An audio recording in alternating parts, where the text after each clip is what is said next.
or use Coke to clean that a million times, right? Well, it works a lot. But for this car's hack, we will also need a dish detergent.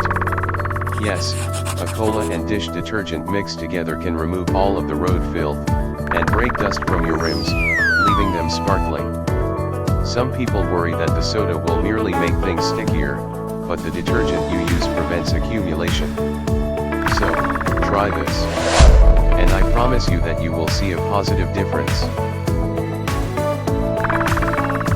Look out for the next car hack guide. It will help you not to be stuck on the highway when your car's fan belt bugs.